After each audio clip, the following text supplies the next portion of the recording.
Hello everybody, I'm Paul and I just kind of wanted to do a kind of a different video. I mean, most of the videos that I do are about movies and stuff like that. Today I want to talk about an event I took part in at the weekend. I took part in the London Marathon and it was an experience, and I wanted to do this video so I can kind of remind myself later on in the years, and I can like hopefully advise and give people an insight of what happens during the London Marathon, how the London Marathon goes about and what you do, etc. So this is going to be like my complete journey from the start to the finish of the marathon. That includes all the build-up training, etc. That sort of thing. So hopefully this can help someone who's maybe unsure about doing the marathon, or is kind of interested in it, or someone who's about to take part in it and just kind of wants someone else's opinions on it.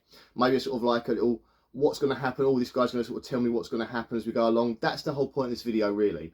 But it's more for me to look back in a couple of years and go, what actually happened like that, and clicking through and talking about it, so I can have a nice memory of it as well. So hopefully sort of like you'll come along with the ride with me as we talk about this, and maybe share your own thoughts in that in the comments. Maybe you've done the marathon, you know what I've been through, or you've got your own funny stories to tell in the comments. Please enter them in there, it'll be fun. So here we go. So why did I run the London Marathon? So to give you a small little backstory, the London Marathon is something I've been watching on telly ever since I was a young child. My nan used to love watching the London Marathon, so I'd always be sitting with my nan on the Sunday when it was on every year, and we'd sit and watch the marathon. She'd laugh and joke about the costume characters, the celebrities that were in it. We'd just sit and watch it. It was just always on in my house whenever that time of year was. It was that and the Oxford and Cambridge boat race was something that we always used to watch together. So I always thought to myself, one day I'm going to run that. One day I'm going to run that marathon. I'm going to do it one day. I know I will do it. And as you know, if you're like me in your 40s, you've been saying that about things for years, and then suddenly you realise you're now in your 40s and you haven't done it, because you always put it off. It's like, oh, I'll do it later, I'll do it later, I'll do it next year, I'll do it the year after. And suddenly you realise you're in your 40s, you think, I haven't got much time to do this thing now. And especially because of what happened to me the year previous, that hit me harder than ever this year when I watched the London Marathon. So the year previous to that, I found a lump in the side of my face here. And went to the doctors, they did some tests on it, and they were like, there's a possibility it could be cancer. So I was rushed through the procedure to get like the operation done. They sort of like cut me open. You can probably see there's a scar that goes right here. They cut me open to remove the lump, and it turned out it wasn't cancer. So thank everything, it wasn't cancer. But still, this operation left me, well, obviously the scarring, but it also left me paralysed down the side of the face for about 6 months. I still can't move all the parts of my face. Like, a lot of this has come back, which is fantastic, but like this doesn't work properly. You can see that's me trying to raise both eyebrows. It doesn't work properly. It possibly never will. But what came back, I'm grateful for. So last year I was watching the London Marathon on the telly. I was like, do you know what? Maybe I should do this. I mean, I still had the parts, the paralysed face and that, but I was like, you know, if this can get better, I'm going to run that marathon. So that was what I decided to do. So I went and did the ballot thing. And I thought, oh, well, it's probably not going to happen, because that ballot, it's like a lottery. If you get drawn, you don't. You never know what's going to happen. So I was kind of like, okay, I'll give it a go. Then, anyway, after I'd done this, I sort of got up and went to go collect my son from nursery.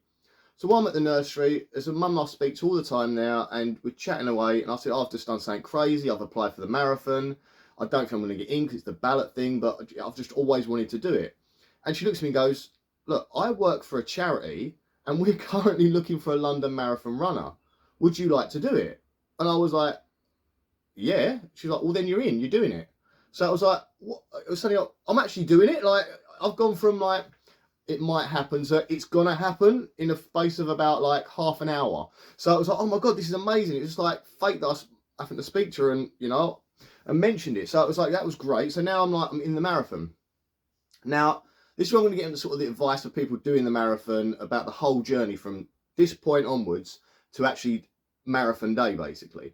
So you can imagine I'm like now hyped up in that, and then you've got the realization that now you have to raise money for a charity. Now the charity that I did it for is called the Ashford and Tenterden umbrella. They're a local mental health charity that do great things for the community, people struggling with mental health. There's a hell of a lot of that going on, as you know, at the minute. So it's really an important charity, but it's also quite a small local charity. So they asked me if I could get raised for them 1,250. Which isn't out of the ordinary sort of thing to raise. So I thought, oh yeah, I can do that. It'll be easy. In my mind, I thought, that's easy. I'll just ask people, everyone will give me money, it'll be fine, sort of thing.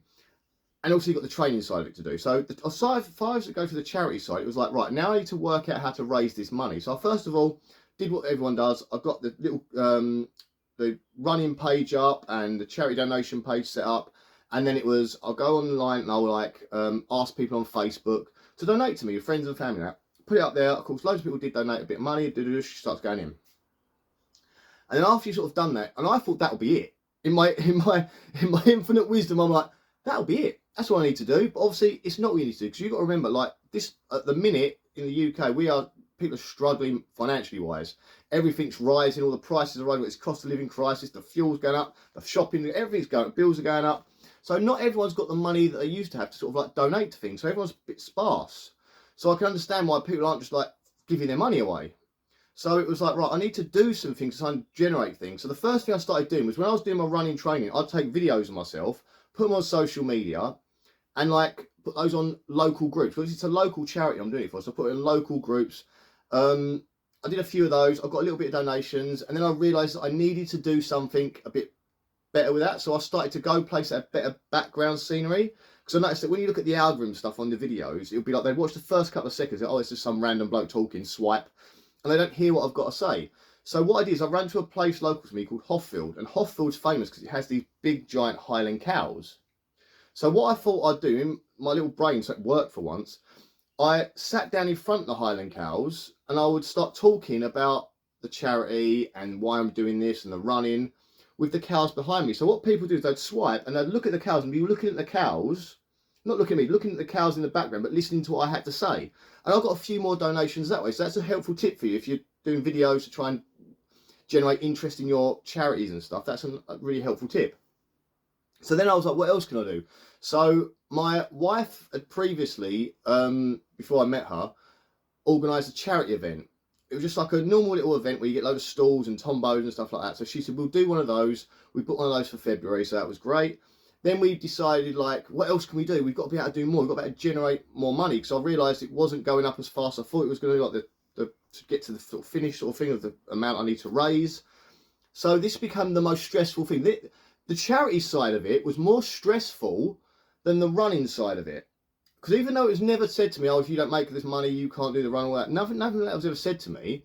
But that's how I felt. I felt like, because these people are giving me the opportunity to, like, tick something off my bucket list, live a lifelong dream, I need to get this money for them. No matter what, I need to somehow find it. Even if I have to pay it myself by the end of it, they've asked me for this amount, I'm getting it to them one way or another. So I was like, right, I need to figure out how I'm going to get this money. So it was like, I was trying to come up with all these different ideas. And it was like, it was becoming a bit of a struggle. And then, like, it got to nearer Christmas. So I'm thinking to myself, no one's going to be giving me money near Christmas.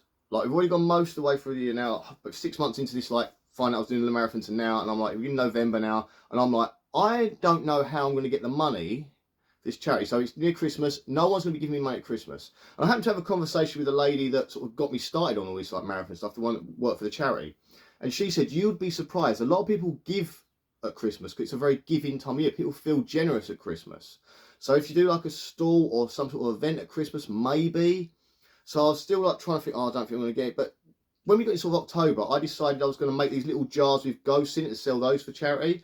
So I got a stall at a local craft fair thing that was going on, and I sold a couple of those jars for charity. I made something like, I think I made like 50, 60 quid in the end from these little jars that I made of these little ghosts with little, it was just a little decorative thing for Halloween. So I made about 50, 60 quid for that. That went straight to the charity. And then I was like, right, okay, I need to do something for Christmas now. And I tried to make little ghost jars of Christmas, but it didn't do very well, and no one was really interested. So I was like, that's not working. And then it got to November, and my wife said to me, I remember last year you did that snow window on the window. Can you do it again this year? I bought you some snow spray, so can you do it again this year? So I was like, yeah, no worries. I'm doing the snow spray thing on the window. And I am semi-artistic. Like I tell them, I made these little ghost jars to sell them. And I did this spray, and I was like doing this spray snow window thing. And my wife went to me, why don't you do that for people and charge them money so that they get something out of it and it's Christmassy, it's decorative, and it will look nice on their windows. So I was like, that's actually a bloody good idea.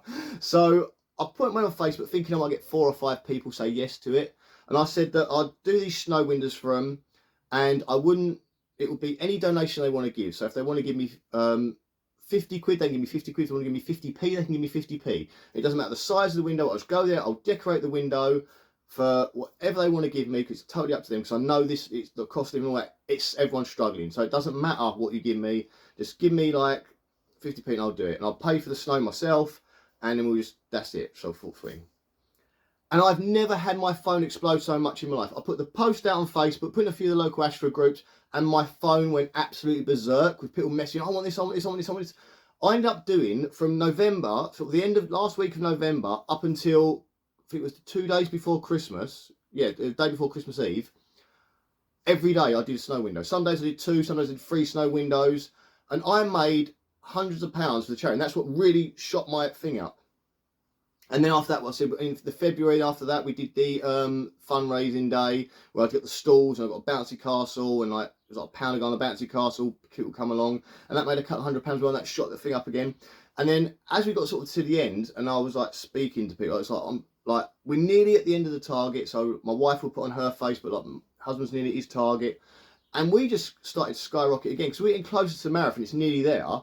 And I could set it by, I did a wrestling style shoot promo on the London Marathon, because again, I did wrestling when I was younger, and it's that WWE style wrestling I did. So you learn how to talk on like, the camera to get his promo stuff going. So I did one of those on the London Marathon, and that got me some more donations. And then I ended up like going above the target that the charity set for me. I did like 1,500 and something in the end. And I was like overwhelmed by it. I thought that was amazing. So that's that side of it done.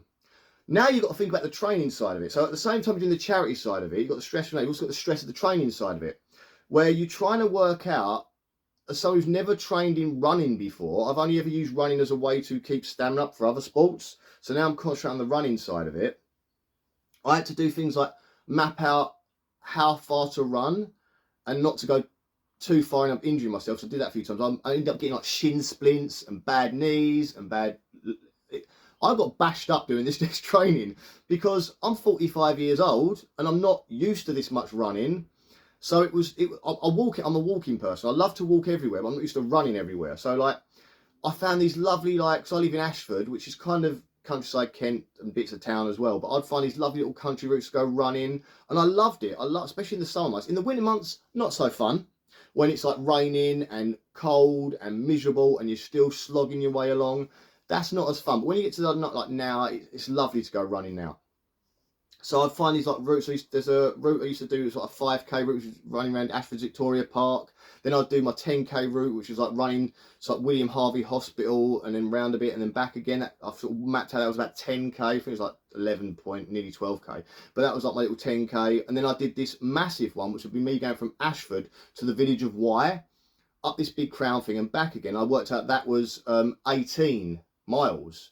So I was like, well, that's good. And then 3 weeks before the London Marathon, I was like, I need to put myself to this massive ultimate test now. And I ran my Y one, which is the 18 miles one. And then I did some more laps when I got back home to try and make it to 20. I just think in my head, if I could do 20 miles, it's only 6 more to do the marathon.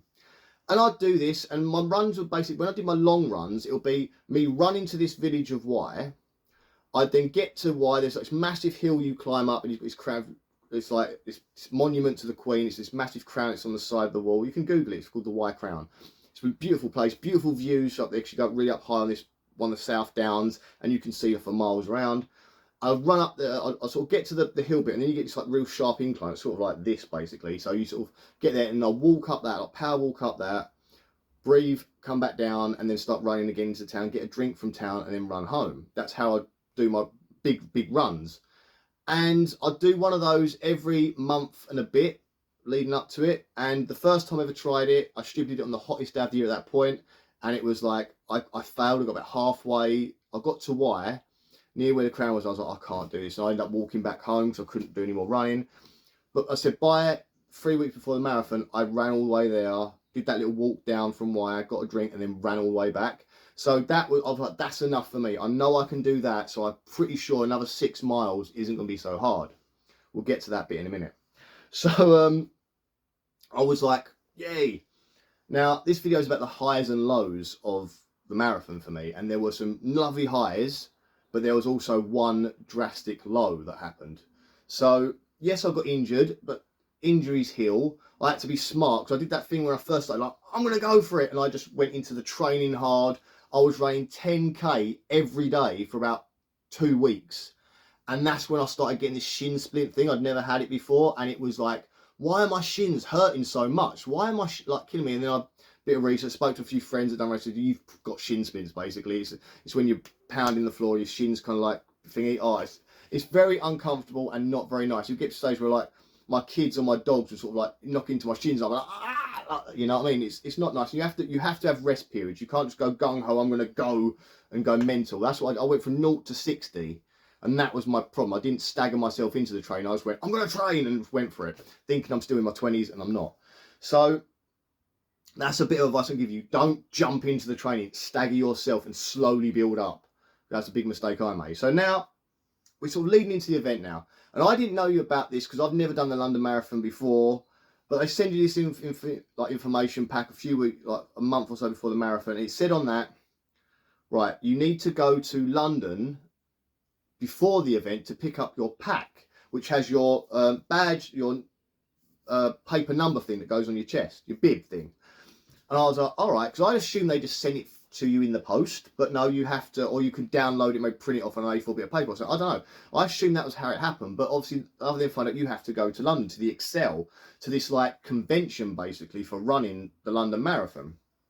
So I was like, all right, I'll do that. So on the 22nd, Wednesday 22nd of April, I had to get up, I had to drop the kids at school, get on the train, and go all the way up to the Excel to pick up my bib and stuff like that. So I got into the Excel and I was all happy, like, oh, this is good.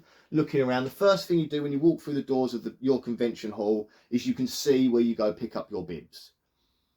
And there's like a bit for the green people, then like everyone red bits over here. So I went to my section, red section. I stood there, I was all happy, and just this side of me was the runner Paula Radcliffe, who was doing interviews with press and that. And I was like, oh, maybe I'll get a picture with her.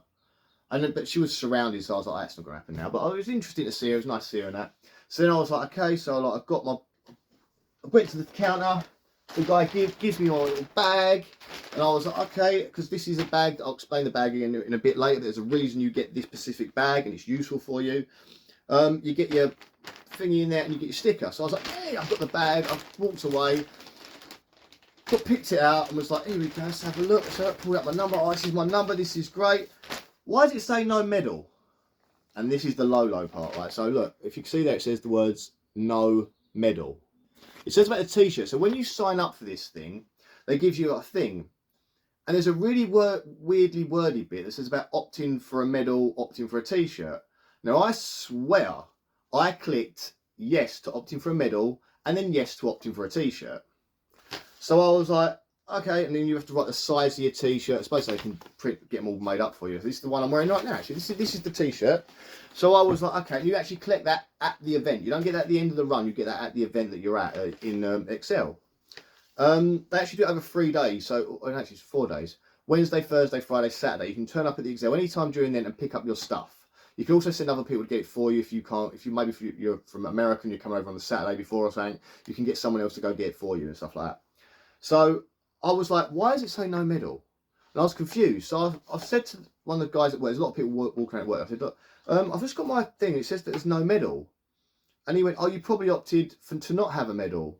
Because I think it automatically makes you not have a medal. Then you click to get one or something. It sounded like that on the thing. And I was like, but I'm sure that I asked for a medal. And he went, well, I don't think you can get one now because it's been set.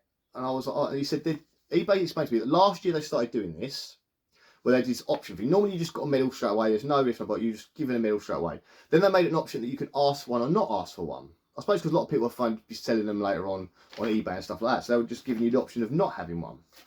And I was like, but I know I booked the right thing. And he said, well, go, like, see if you can find someone else to talk to. He sent me off to this desk thing. And I went there and they said, no, because last year we did it and a lot of people struggled like this. We decided this year we're going to be stricter on it and we're not going to change anything. This is just how it was. And I was like, no. So that means I'm going to do this and I'm not going to get a medal. Because part of me doing this, part of the thing I kind of wanted was a medal to say that I'd done it. And I want to be able to show my kids, let my kids wear it. I had this thing in my head where I could like show my kids and they'll be all happy and they'll be excited. And I was like, so I'm not going to get a medal. And I was like, oh.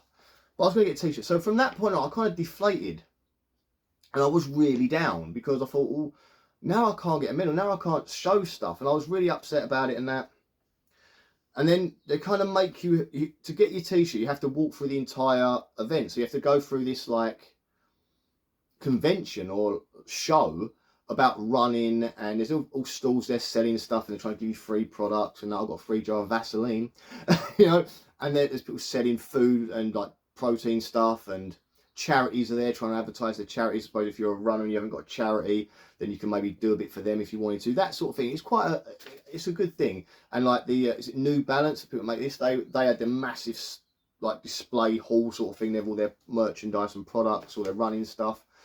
There was loads of stuff there, and you get there to get your t-shirt. I went and picked up my t-shirt, and I was like, hey, I got my t-shirt at least. And then I was like, I just kind of wanted to get home, because I was again down about the no medal thing. It really upset me. So I was like, oh, what can I do? I looked for all the information. There's no way to change it. Apparently there's a cut-off date, and I went through my emails, and I never got an email saying that there was a cut-off date to check it all again or anything like that. So I went through all my emails again, because that's what the person at desk said, that you would have been given an email, and I never got it. So I was like, oh, really down about that. So again, nothing I could do. So I got home, and there's a great community on Facebook for the London Marathon that I signed up for a while ago. And it's like these like London Marathon groups on Facebook. And I messaged on there that this had happened, and there was so much support. Like, oh my God, I'm so sorry this has happened to you. Have you tried talking to the people at the event? People said, have you tried this? Have you tried that? And then I had other people messaging, like, same thing happened to me. I swear I wrote down that I wanted a medal, but somehow it hasn't. I think what happened to me is because I suffer from dyslexia. So sometimes when I read things, it's not 100% how I read them. So like I'll read it in a way, but my brain will sort of jig it up a little bit. Maybe where it said like click to get a medal or don't click to get a medal, I clicked because I've read it wrong. That's the only thing I can think happened. But it really got me down. Like I was really thinking about it. But I'll get on these sites, and people say on the sites like, don't worry too much, because you can buy them, because so many people sell them on eBay, Vinted and all that after the marathon. Like some people don't want them, or they'll sell their medals to raise more money for their charity. A lot of people do that. So they said it will be costly, but there is a way you can get a medal at the end of this thing. So don't be so downhearted. Don't like get it down. And there's a couple of other people who sort of like, one guy had said on there that he somehow gets 2 medals because he does something. So he said like, let me know, and if you don't get one, then I can like, maybe I can sell you my one, sort of thing. So there's a lot of people that are trying to help me at the time on this, and that community on those Facebook, that Facebook group that I was in is fantastic. So if you are running a marathon, I might even, I'll try and put the link in the description for that group, because they are so supportive. Everyone that goes on there with a problem, everyone's always in there trying to help everyone out. People have run the marathon before, like veteran runners of the marathon are talking to you. Other people sort of like just general advice and general people that care, and it's so lovely. That community was amazing, and I often comment on there myself about certain things as well. So definitely check those. I might put this video in there, I don't know. But yeah, so definitely check out that group. I'll put the link in the description. But yeah, so I was downhearted. I got home, said to my wife, I'm not getting a medal, and she was like, oh, that's heartbreaking, you know, it really is. So I was really down, and then my wife, bless her, she went and ordered like a 10 medal online, and like put my name on it, and like marathon, just so I could have a medal at the end of it, which was really sweet of her to do. So I was kind of like, oh, that's lovely. So anyway, so I've got this, and I was kind of, I can't let this get me down too much, because I've still got this run to do. So in a couple of days, don't let it get me down. Stop thinking about it, stop worrying about it, because it's just going to stress you out and make you upset, and there's no need to be upset. So I was like, right, I just need to do this marathon now. I just need to get across this line.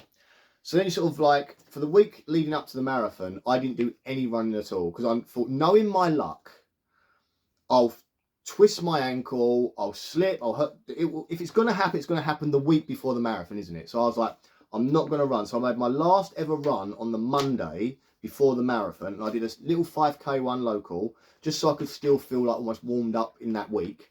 And then I was like, I'm not doing any more running. And I had this visual thing where I was trying to stay away from danger for the next week. So then we get up to the marathon. So now we're at marathon time. So you got to journey up to London to the marathon. So I woke up at 5 o'clock in the morning. I wanted to sleep a lot that night, because I was excited. I think my brain kept waking me up. So I kept waking up at stupid times in the night, trying to get back to sleep again, waking up again. But anyway, I eventually woke up at 5 o'clock in the morning, had something to eat. I decided I was going to have quite a chunky, I had a weird breakfast that morning. I decided, the night before, I had like a pasta meal.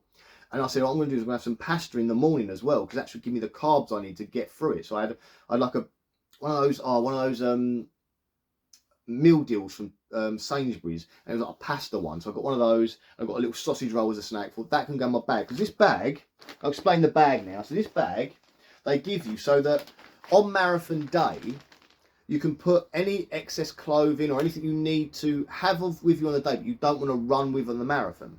So because I woke up at 5 o'clock in the morning, got on the train at 7 o'clock in the morning.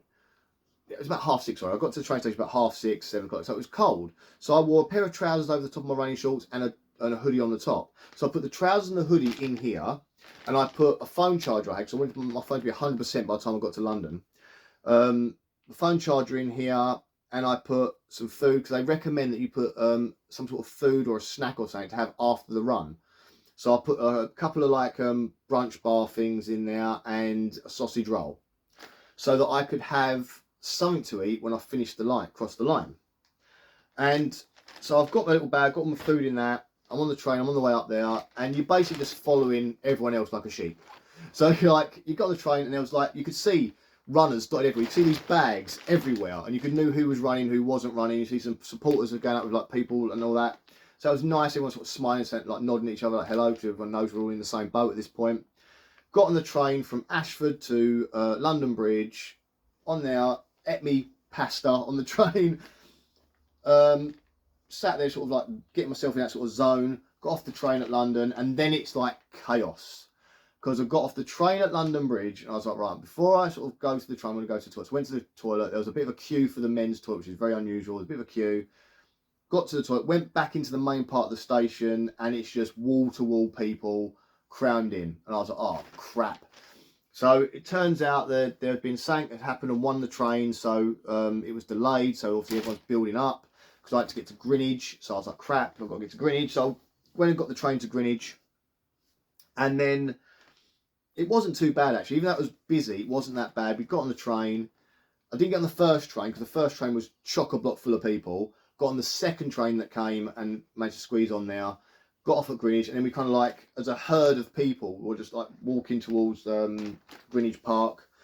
Got to Greenwich Park, and the way they set, the marathon people set this all up so well, that they have obviously been doing it for years. I think they've been doing it for like 45, I think it's as old as I am. I think 81 the first one, so it's the same age as me. They've been doing this for years. They set this thing up, and it's like you get into Greenwich Park, and you sort of walk into this big thing, there's like people everywhere, stuff everywhere, and then you go to your truck. So you've got to find a truck. So my lorry was lorry 15.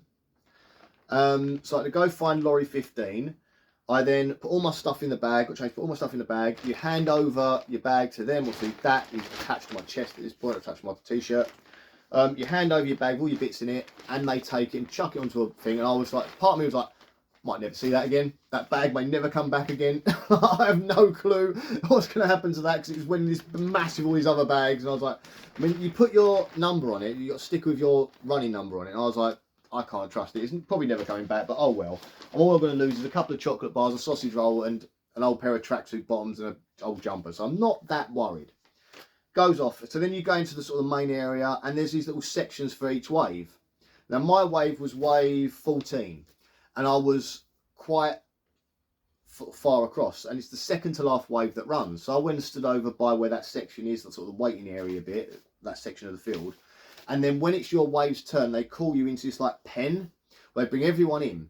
Now, one thing I will say about London Marathon, just for your information, like for people that think about running it and a bit nervous about it, if you are, say you're wave 1, and you've got an issue with the train, you turn up a bit late, you can go on waves after your one. You're not allowed to go on waves before your one, but you can go on waves after your one.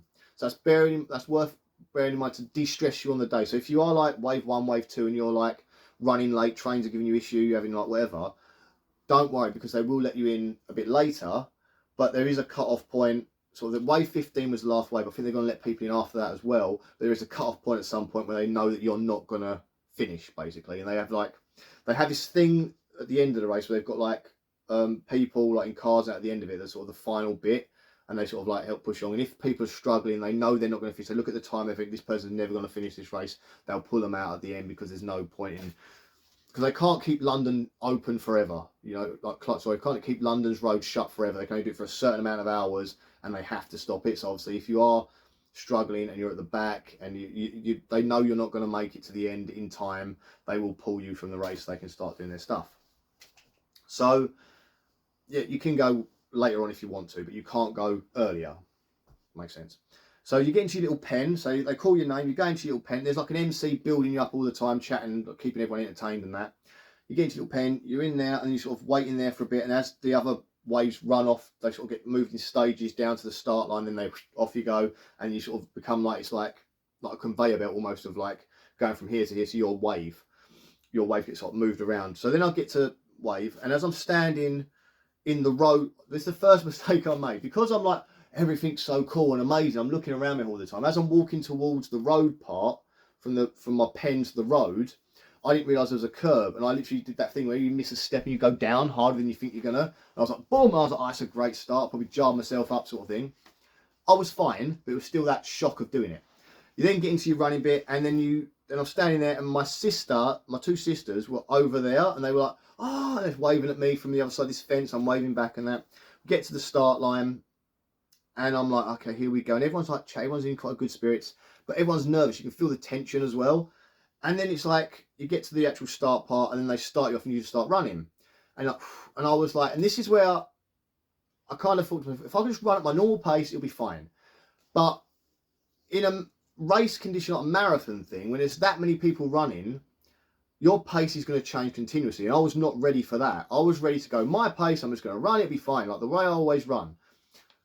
People will run slower in front of you. It means you have to slow down, you have to avoid people, go around people. It makes it harder work. So where I'm thinking, I know I can run this fast, this is how long it's going to take me, I know how long the marathon is going to take me, that kind of goes out the window for a lot of reasons. One of them is because there are people that will slow down in front of you, because people do this thing called jeffing, where they sort of run and walk, run and walk, run and walk.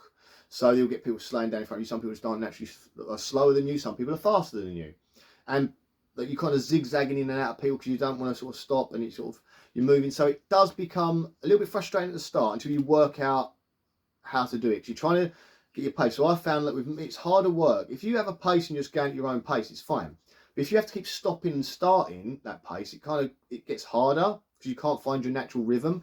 And after a while, you sort of get used to it. You can sort of plow along, which is cool. Now, another thing I will say, like, the crowd is amazing when you're running a marathon. Like, they're cheering you on, and they line up. Because I thought you'd have like certain areas where there'd be people and then there'd be nothing. But every stretch of that run, there are people cheering and excited, and there's things going on the sides of you. It keeps you entertained as you're running. Like, it said on the thing about not wearing earpods because you need to listen to like announcements and stuff. Well, I don't run with earpods anyway. I never have. I run with just to keep my wits about me, really. I always just run without anything music. I sort of go in my own little mind. So it was nice to have the entertainment as you're running along. There are kids that like put their hands out for like high fives and stuff. So they like that as you run past. So I'm going fast, giving high fives. I've got that wrestling background, so I like to high five the crowd anyway. So I was like, oh, this is great. It reminds me of back in the day when I used to do that. So it was nice, like high fiving people as I went past and that. And then I found I was doing it too much, where I became like, I want to high five all the kids. And it was like, and I'm running and like zigzagging a little bit. And I'm thinking, I'm running more of this marathon than I need to, because I'm like not just going straight now. I'm like zigzagging to tag people and touch things. And like, that is the one thing I will talk about, is in the crowd are the greatest thing ever. Like, London gets a massively bad rap, especially in recent years, about how it's not so nice anymore. Like, London used to be this amazing city of amazing people that all come together as communities, and now it's kind of very segregated, separate, and a lot of people like complain about it. On this day, London was old London. This was like Blitz London, where everyone came together and everyone was cheering. You see those photos of like the coronation and stuff. It was that. It was just, everyone was happy. Everyone cheering each other on. None of the political stuff mattered. It was just funny and enjoyable, and it was spirit building. It was fantastic. There are people with like the signs. Oh my God. So people have signs. One of my favourite ones was the Mario sign. So they had the Mario mushroom. You know, you push on the Mario game to like grow and get powers. People hold that. So power up. So you get to tag the Mario sign to give you like a boost, things like that. There were people with some hilarious signs. Obviously you had some semi-political signs like you're running in this country better than Starmer can run it, or something like that. It was like those sort of political jokes. There was like one that kept coming up, like, because the signs kept repeating, like, obviously similar senses of humour, was like Leonardo DiCaprio stops at 25, you keep going, sort of thing. Little funny things like that. Really, like, these hilarious little sayings, and like people had signs for their friends, families, more personal. Others were quite generic and comical. It was really good. And then there's like, you run through like people's roads, like where they live, and people are outside their houses cheering on. They've got the windows up, they've got music playing, so you've got a bit of dancing. There's obviously some like semi-professional DJ type people that they've got their decks, they're playing music out to get you running and get you motivated and stuff. There's like London itself obviously put people in there. London Marathon people put like certain things in there along the way. So there's like drummers, like these drumming bands, steel bands. There's choirs at some points of the thing. There was a drag act. I think it was like Canary Wharf, just coming out of Canary Wharf. There was a frigging drag act. There was these 3 drag queens on the stage, like sing. What is going on? Like at some points.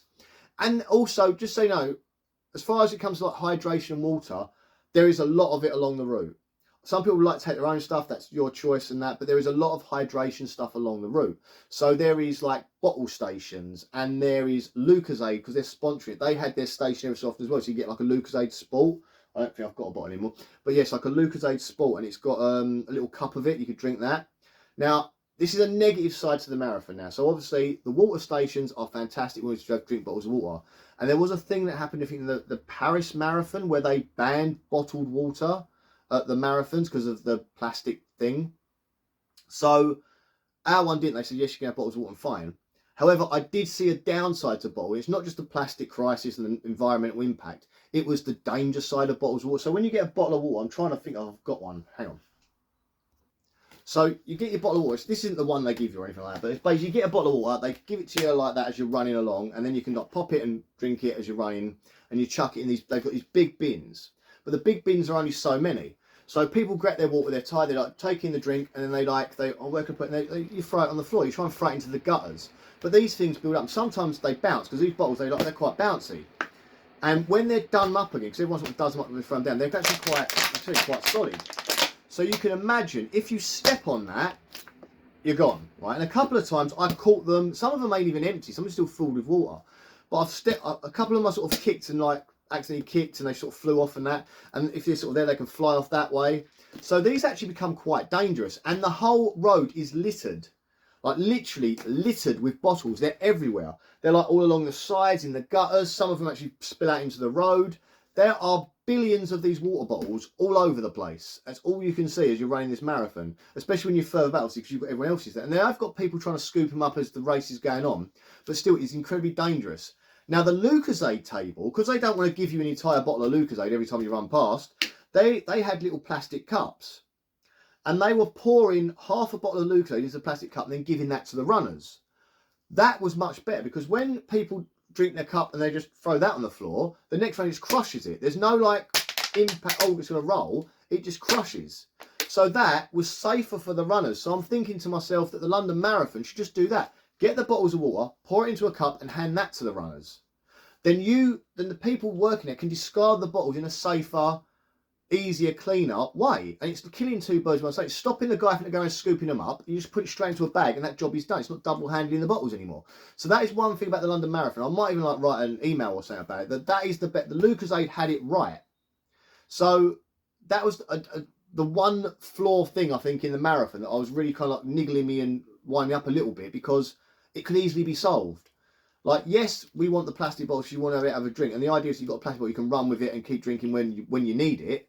But most people go, pour it on their head, pour it in their hat, chuck their hat on, or just drink it down as they're quick as they're running. But you can do that with the cup. You can run with the cup. It's going to splash some out, but that's going to feel quite nice as well. I just thought that would be better than having these plastic bottles and that lying around. But there was an option that you could bring your own bottle, and you could add water filling stations as well, so you could fill it up yourself. There are toilets on the route as well, so if you need a toilet, you can go into the toilet, because you're drinking some water, a serious amount of water, because it was such a hot day. You can go into the toilet, etc. That's great as well. I only went once, and I'm going to get into my whole water story, because there's a story behind me and water throughout this whole thing. I went to the toilet once. You had to wait in a bit of a queue, so it does impact your times if you're time conscious. You have to wait in the queue, go to the toilet, and you come out and you start running again. Also, you've got that whole like, well, I've stopped a bit now, so then you've got to start running again. It's kind of hard to start again. So back to my marathon journey. I had decided in my head, I'm not going to stop. I wanted to continue running the entire thing, or walking at fast pace at least. And I had in my head that I would make it all the way to Tower Bridge before I stopped running. I was going to run continuously to Tower Bridge. That was like my little goal in my head. Then I'd walk maybe after Tower Bridge and like get breath back and run again. Do a bit of the Jeffing sort of idea, but like more running than walking. So I was like, okay, so, and the funny thing is, if you look at the map and you know London roughly, some reason your head tells you it's a lot smaller than it is. So as I'm running the marathon, I go through Greenwich and you see the Cutty Sark and it's lovely. You hit Woolwich and like parts of that are quite nice. I ran past the first ever cinema I went to, the building where that used to be. So that was kind of a nostalgic thing for me. You then sort of run, I think Lewisham, then you sort of run to Tower Bridge. Now as I'm running through Woolwich, I'm thinking that bridge is going to be here in a minute. And I'm like, where's this bloody... And it felt like the bridge took forever to get... forever to get to this bridge. And I was like, come on, where's the bridge? Oh my God. And then eventually, like, when you get to the bridge, I'm like, oh my God, I made it to the bridge. And I was like, oh God. But I was like knackered because I was like, this bridge is gone. Where is it? Get to Tower Bridge, run, and Tower Bridge is a lovely bit to run over because there's the cameras, that TV cameras there. My daughter actually took a video of me running across there. She was watching on telly at the time, saw me running across the bridge. So she took a video, she was watching on telly at home. Got to, then when you get over Tower Bridge, you kind of run back up the river again. So you want to go that way to get to the palace, but you have to run back that way to do more of the marathon. And you have to run through and around Canary Wharf and all that area. And that is the worst part for me, because that's the part where you know you've done a lot of the marathon, but there's still a hell of a lot more to go. And it's kind of like not as sightseeing, but the people are still there, the people are still cheering you on, but it's still like, oh my God, you're going forever. So you run around through Canary Wharf and that, and there's a part where you run parallel to people that are coming out of Canary Wharf. So as you're running into Canary Wharf and that section there, there's people running this way, and there's a bit of quite a long road there where you're sort of like side by side with the other runners running that way. And I'm like, wow, that's amazing. And then when you're running through Canary Wharf, you're like, any minute now I'm going to come back to that bit and I'm going to see the other runners running this way. And that feels like it takes forever as well. And you're still running through like, Jesus, like, I'm done here. Like, this is getting mad. And it's at this point when I was like, so this is the point where I'm starting to drink water. So when I do my normal runs, my long runs, I don't take water. I'm one of these weird people that doesn't take water with them. I go for the run, I drink when I get home. Unless I do my super long runs, like my 20 mile run I was doing, I'd then have one drink when I got to the town of Wye. Drink it, walk and drink at the same time, but then start running again. On the marathon thing, because it was a super hot day, and I was worried, because obviously when you're running the marathon, even though you're in London, you've got all these buildings around you, because it's the time I was running, because I started running at 11:05 in my thingy, in my wave. So that's the hottest time of the day, like midday is the hottest time of the day. So I'm running with the sun belting down on top of my head, not much shadow being cast because the sun's overhead. So it was hot, and I was conscious that this isn't to not drink water the way I normally do is not a safe idea. So I thought I'd drink some water, but at the same time I want to keep, I've got in my head, I've got to keep running, I've got to keep moving, I'm not going to stop. So I started getting the water from like the stands and just like open it up, drink, trying to drink quickly so I could throw it in the bin. I'm drinking fast and I'm taking in air. So what I was doing was taking loads of air and bloating myself out. And I started to get pains here from obviously being bloated. So I was like, oh, that's getting very uncomfortable to run with this. And every time I drunk, the pain got worse. And I also had these little packet of sweets, because someone said to me, good idea to have little sweets, it keeps you busy and chewing on the way. I'd like every so often put a sweet on my mouth, and that was getting me more air in as well. So that was a bad decision I made. So then I sort of stopped to go for a wee, basically. So I thought I need to get something out of my body, but this pain was still here, sort of thing. Started running again and was like, right, I need to be more careful. And then I worked out basically that when I got to a water stand, that's when I'd walk for a little bit. Because at this point I'm now knackered. I've already done miles. I've already gone above and beyond with my running side of it. So I can stop to have little 5 minutes of walking. So I'd stop, walk for 5 minutes, drink, and that kind of helped with the pain a bit. So that did help. As far as sweets go, I didn't need to bring my own sweets because the crowd, every metre or so, there's someone offering you sweets. It's like a thing where everyone down this thing, there's thousands of sweets being offered to you from bowls and stuff, so you can grab a sweet as you're running along. Love people of London right now. So that's great. You're doing your running and that. You're still like, and at this point, I always do in my head that when I hit 20 miles, I knew that was the longest I've ever run. So if I can do anything past that, that's fantastic for me as my own self, knowing that I'm running further than I've ever run before in my life. And when I say running, yes, I'm not continuously like the whole way there. I'd say that by the end of the race, I'd run 85 to nearly 90% of the race. I was physically running. The rest of it, that was this little 5 minute stops to walk where I took a drink or I'd, okay, go again, that sort of thing. I had those little 5 minute walks. I'm not a naturally super fast runner anyway, but like it was still sort of like the running side of it. There's a difference between when you're running and then when you're walking. So I'd do that, but I also walk fast. I walk fast anyway because I'm a natural walker anyway. I'd walk quite fast pace. So I'll be walk. And that's when I'd take my drink. So I worked out better the time. So if I ever did this thing again, which I don't think I'm going to, but if I ever did this thing again, I know better prepared to go into it, to like not to be running and trying to drink at the same time, because that's a silly idea. So maybe I'll pace myself a little better. There are pacers in the race as well. If you want to follow a pacer, you can do that as well, where it's someone who sort of runs at a certain pace and you can see them, they've got flags on the backs and stuff. I opted out of doing that because I kind of wanted to do this whole thing my way. So I did that. So you sort of get, once you sort of come out of Canary Wharf, it says like, I think that's about, at that point it's like 20 miles you've done. And you've got 6 miles to go.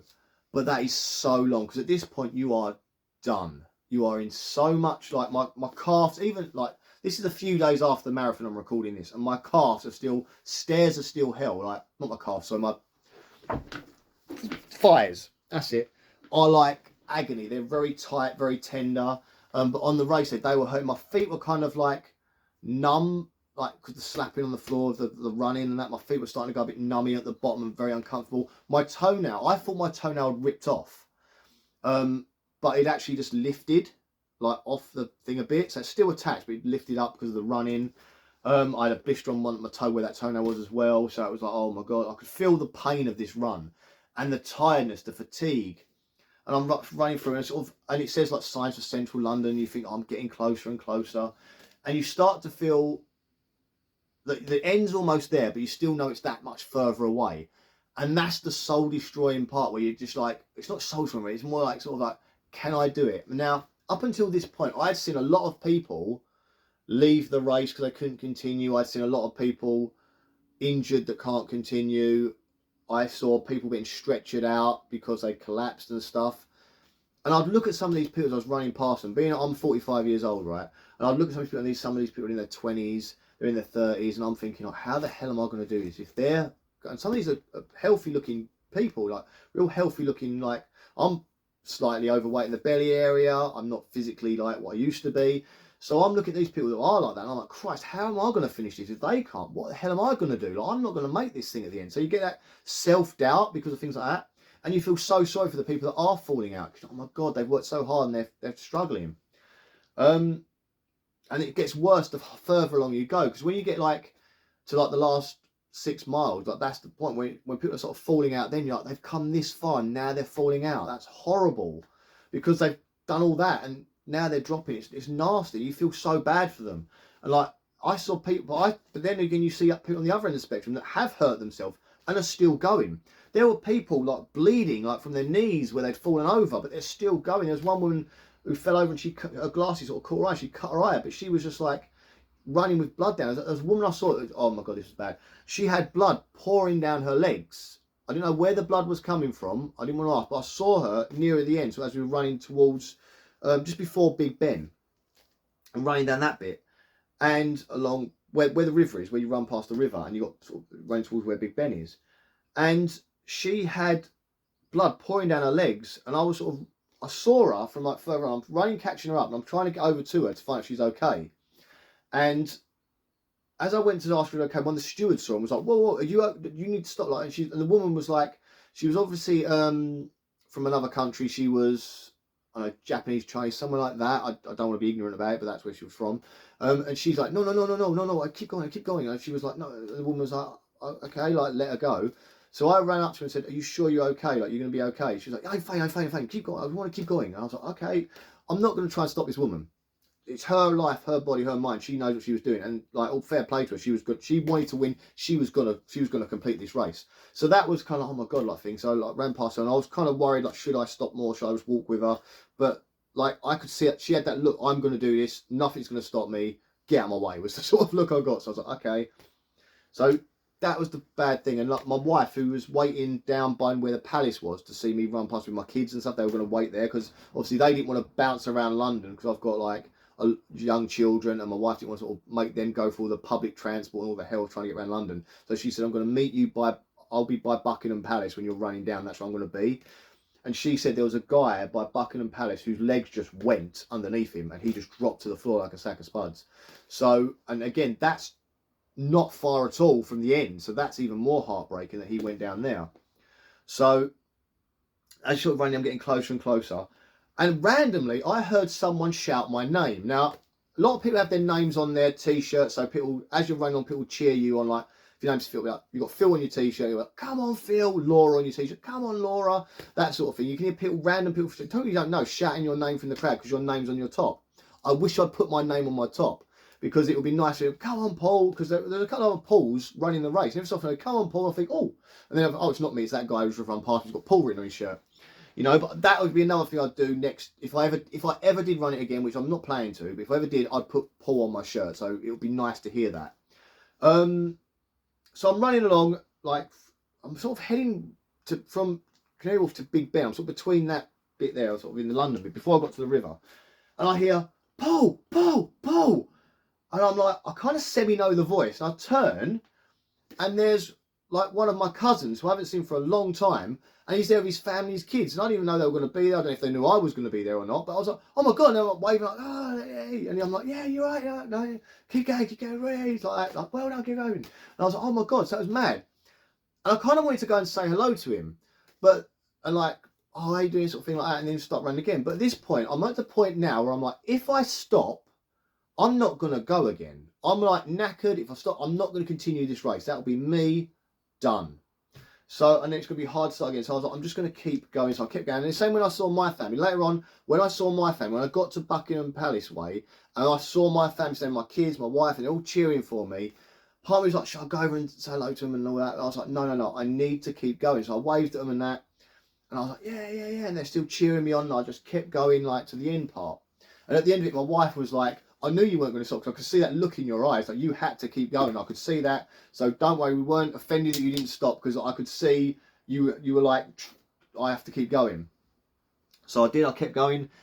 And then you get to the Big Ben itself. When you get to Big Ben, that's kind of because you know you're so close. There's still a bit more to go, but Big Ben is like the ultimate. I mean, it's a lovely clock, a lovely building. It's stunning looking. It's an iconic image of London. I've seen it 1,000 times before because I used to live on the edge of London, so I went to London quite a lot as a kid. So I've never seen that clock look so glorious as I did on that marathon. Like, it was almost like and a big light shining on it. It was like, oh my God.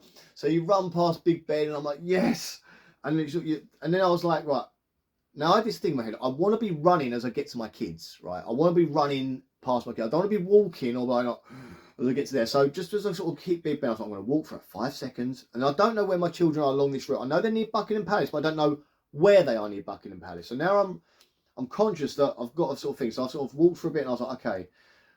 Then I was like, right, and then we'll start running. I start running, I'm looking like this. Like I'm watching tennis as I'm running, trying to find my children. Eventually I see them waving like and go past them. And I don't get much far past them. I'm like, I need to stop because I'm going to go. Like, so I start again walking. I slowed down, started to walk. Like, and then there's this like, not archway, sort of a big like thing up, like banner thing up. It says you've got 285 metres, I think it was, till the end, and Buckingham Palace is there. So you run past Buckingham Palace. And the weirdest thing popped in my head. I look at Buckingham Palace, I look at the flag, and it's the Union flag flying, or Union Jack Union flag, whatever you want to call it, flying. And I'm like, bloody hell, the King could have at least been here today. Because if the King is there, it's the Royal Standard flag that flies. It's like a flag with like shields and lions on it. That's the flag that signifies the King is in the building. But it wasn't. It was the Union flag. And I was like, at least the King could have been here at least today to wave at us as we went past or something. Like, oh, I was a bit disappointed. But I was like, okay, focus. Ignore that. Ignore the King for now. And I was like running down. And then you get like it's the 285 metres left to go. So you start. And that's when I was like, I'm finishing this running. So I started running. And there's music. It's like, I guess, the press section there, and it's all the people just press people, and it's like music. You can hear someone like PAing over the system, and you run, and you can see the line, and you run across the line, and you're like, oh wow. And I kind of like ran across something, but I'm still walking. I'm still like, because I don't want to stop. It's thing in my head, if I stop, I'm going to collapse or something. So I'm like, still walking. At this point, they sort of lead you into this like little fenced off section, like a little tunnel, not tunnel. It's like a little gated off like walkway aisle, And you're walking through that, because I'm just sort of like, now I'm just sort of in my own little following wherever I'm just going, wherever else is going. And in these lines, I suddenly realised we're in the lines to collect the medals, and I'm like, I'm not going to get a medal. And that hit me again, like the whole no medal thing, with my thing here. And I had it on here, and I was like, I'm not getting a medal. And I was walking through the tunnel, and I was like, and then like, I think whatever was keeping me up went, like all that adrenaline went. I was like, I grabbed the side of the railings. I was like, oh. And I'm sort of walking through, head down, like not even looking at the guy giving out the medal, expecting just to walk past. He's not going to give me a medal. I'm just going to walk straight past. And the guy, as I sort of got here, the guy didn't look at anything here, just looked me in the eye and went, well done, you've earned this, gets this medal and slaps it over me like that. And I'm like, okay. And I just keep walking. So again, I'm in this little world of my own at the minute. I'm like, oh. And I was like, who's put a medal on me? And I look down and this medal is there. And I'm like, and I ain't gonna lie, right? I'm a fully grown man, right? I got weepy, my eyes glazed over, and I was like, oh, I got a medal. And I was like, oh my God. Right, and I walked along, and I was like, and I sort of turned back, looked at the sign. I took the worst photo ever of the finish sign bit, because I was just like done.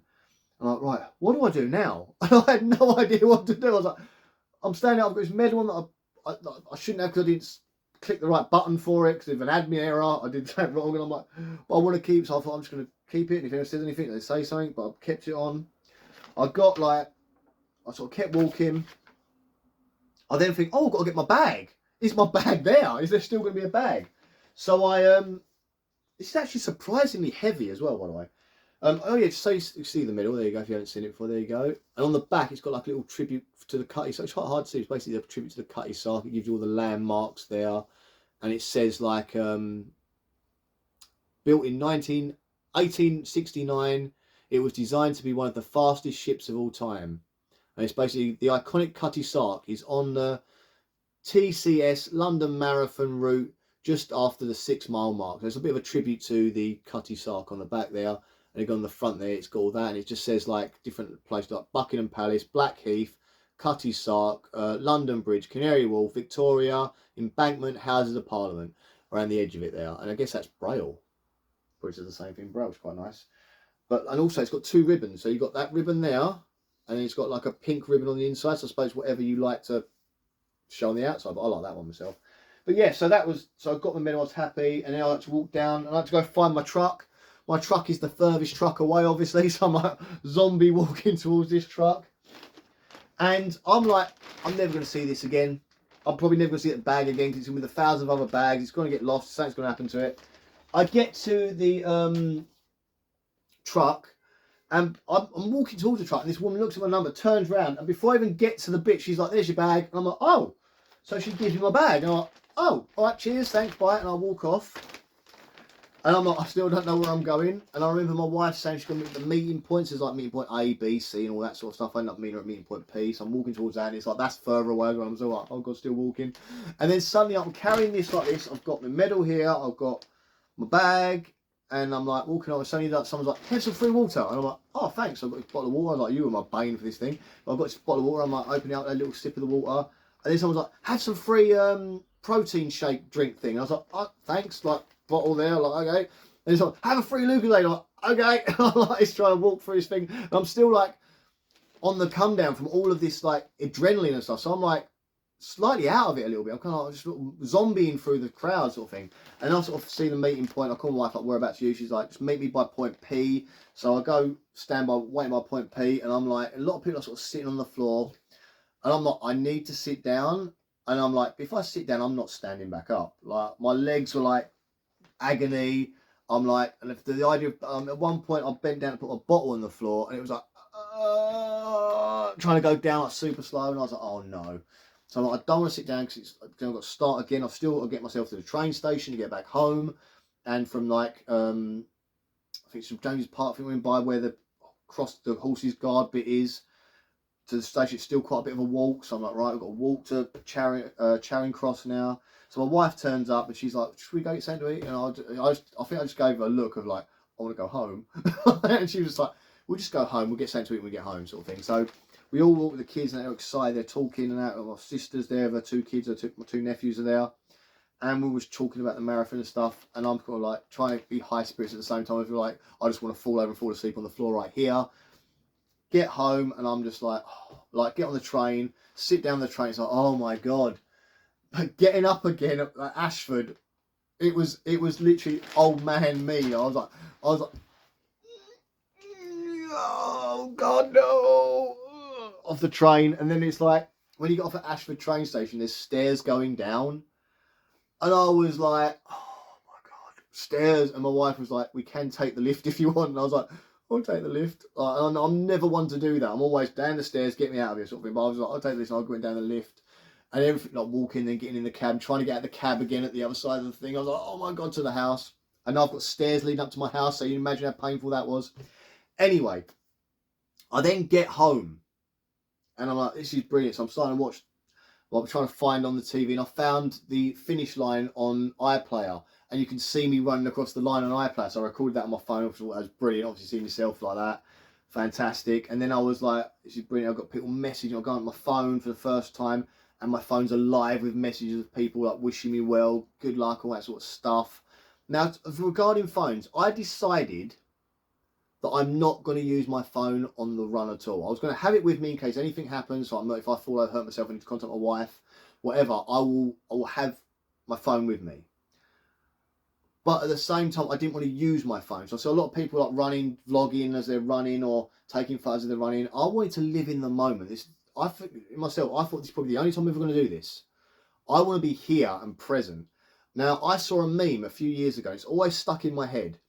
It's a concert or something like that, an event, and everyone is their phone like that. They're watching the concert through their phone, and you can see the entire crowd in this like front row of a crowd. Everyone is like this. There's one woman who's probably about 50, 60, and she's like this, big grin on her face, watching it, taking it all in. And it said, and the meme said like, live in the moment, or be a part of the moment, or be present in the moment, something like that. And that stayed with me, and I was like, I don't want to be getting my phone out every time it's to record things and look at things and look at everything through my phone. I want to experience this. So there aren't any photos that I took other than me at the start line with one selfie and at the wave start line. And then I took a final photo, a very bad one, after I crossed the other side of the finish line. That is the only photos I took that day from my phone, because I was like, I want to live now in this moment. And I'm so glad I did, because I've got all this store. It's not all. I'm not seeing everything through that lens or that screen. I saw it all from every direction, from my own eyes, my own ears. And though I'm not going to be able to see it back again, the way I saw it on the day, this video will help me remember what I saw on that day. I am going to put some photos up here. It'll be up some other people's photos of things that I've talked about. The one thing I did want to talk about was people that dress up in costumes. More power to you. I don't know how you do this, you crazy people, when you're wearing these big elaborate suits as you're running. I was wearing a t-shirt, a running vest and shorts, and I barely made it across that line. You guys are wearing these full-on foam outfits. There was a guy dressed as a knight in shining armour that I ran past. There was a guy dressed as the Legion of Doom from the WWF wrestling, big spiky shoulder pads. There was a guy in like a rhino outfit. I saw a real life looking dinosaur running down at one point. People wearing, a guy running with a fridge on his back. There was guys in suits and ties that are running. Firemen in their full on fire gear, fighting gear, running the marathon. I don't know how they did it, because I just don't know. For like the overheating, they had these like hoses that every so often along the track that would just jet like a shower stream of water that you could run under to cool down, and that was a godsend. But these people, these big foam suits, they're not going to feel that. So it was like, oh my God, I don't know how these people survived it. Credit to everyone that did that, because there's no way I could do it. No way in hell. Daddy Pig, that was a famous thing, because Peppa Pig, the TV show, did a whole storyline in their cartoon about Daddy Pig running the marathon. And then there was a guy dressed as Daddy Pig running the entire marathon. The rumours it was Harry Styles from One Direction in the suit, because he was running with a famous exercise guy from England called Joe Wick, who did a lot of exercises during COVID and became quite famous. He was running with next to him. But the rumour was it was Harry Styles, the famous singer, inside the suit. But we'll never know, because, which I love, being from the wrestling background, you have a thing called kayfabe where you don't break character. They never revealed who was in the suit. And I'm so glad they didn't, because that would have ruined it for the kids that were watching. Because the kids that are watching, they just see the TV show, then they see Daddy Pig on the TV running it, then they're going to probably see the last part of that TV episode where you see him sort of at the end of the race with Pepper and all that as a cartoon. So that, I'm glad they didn't take the helmet, the suit off, because that would have ruined that for children. Well done, BBC and whoever, for not wanting to reveal whoever was underneath that suit. But it was phenomenal. Apparently Mo Farah, the famous runner, was handing out bottles of water at the end. I never saw him. I was too busy going, I need to get down, that sort of thing. I was proper like zoned in, and it was a fantastic day. It was a phenomenal day. And also I found out as well afterwards, it broke a world record. The most ever marathon finishers ever finished the London Marathon, which means we broke a Guinness World Record. And I've just ordered myself a certificate to say I'm a record breaker.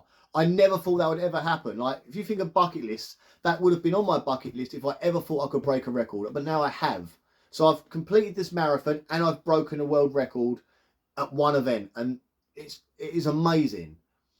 And yes, you have to pay for this. A lot of people online are moaning about you have to pay for the certificate from the Guinness World Records. But I don't care, because I'd never have that. And now I'm going to have that hanging on my wall. Because I've not accomplished much in my life, as in like accolades. I'm not a guy that does things. I like to sit back and let everyone else do things, and I'm happy to watch and support other people, but I'm not the guy that does it. And to be the person that doesn't actually have something to say, look, I did that, it means something to me, you know. So I'm going to have I'm planning to put this t-shirt in a frame with the medal sort of hanging on it, like you're wearing it, sort of thing.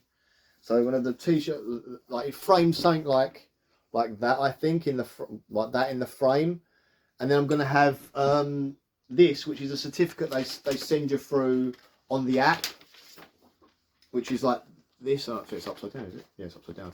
Where it gives you sort of your stats and stuff like that. I've printed that off on the camera, so I'm going to put that in with this to like display it as a nice little display to remember the marathon day. Then next to that, in another frame, I'm going to have the Guinness World Record thing, because if that's the only thing I accomplished, it's a decent thing to accomplish. And you do feel proud of yourself. I mean, I don't often feel proud of myself for much, but I felt very proud that day that I'd done that. And everyone's telling me, oh, you should be so proud and all this stuff. And it's insane.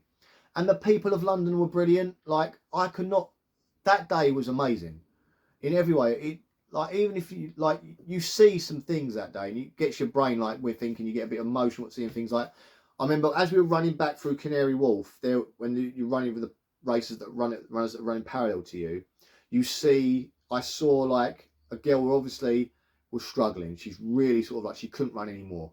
And her dad and a brother or boyfriend, I don't know who it was, had come out of the crowd and were walking down that rest of the race with her, probably to help her finish it somehow. And this was at the start of the Canary Wharf, so there's a lot longer way for this girl to go.